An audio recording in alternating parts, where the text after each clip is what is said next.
Mapagpalang hapon sa mga kabertudis natin yan. Kukuha lang po tayo ng kahoy na tumubo sa bato. Natin. Yan po ang panangkap natin. Ito ay matibay, ito pampalakas at tagos mo lahat kahit mga problema mo. Ito ay magandang gamitin mapagnegosyo man sa mga problema sa examination, ay tagos mo po ito. At ito ay kahoy na dumikit lang sa bato, pero nabuhay po siya kahit ganito ang init o sinag ng araw.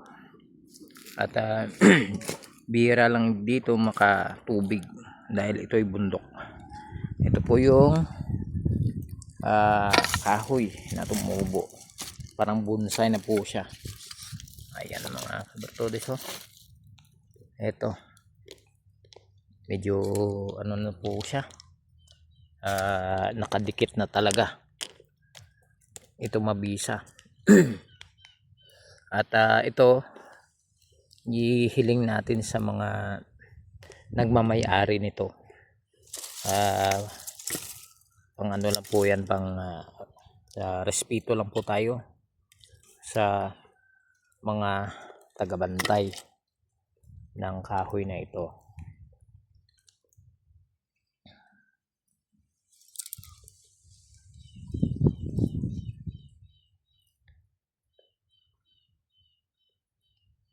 Ayan mga kabartudis, kukunin natin ang kahoy na ito.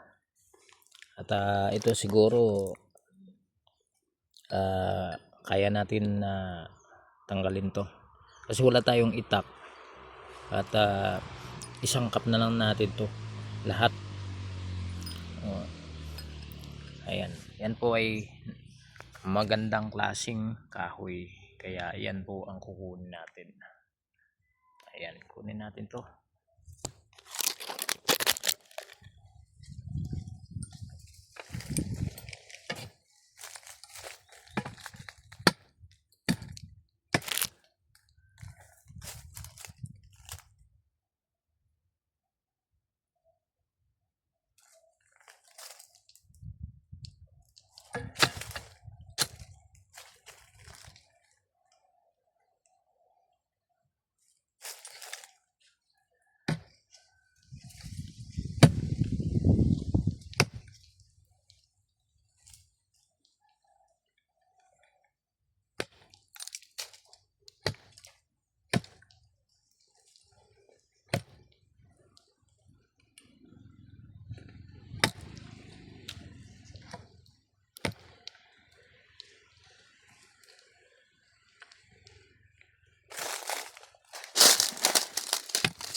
Ito mga kabartudis, konti lamang yung kinuha natin, yung balat lang yung kinuha natin kasi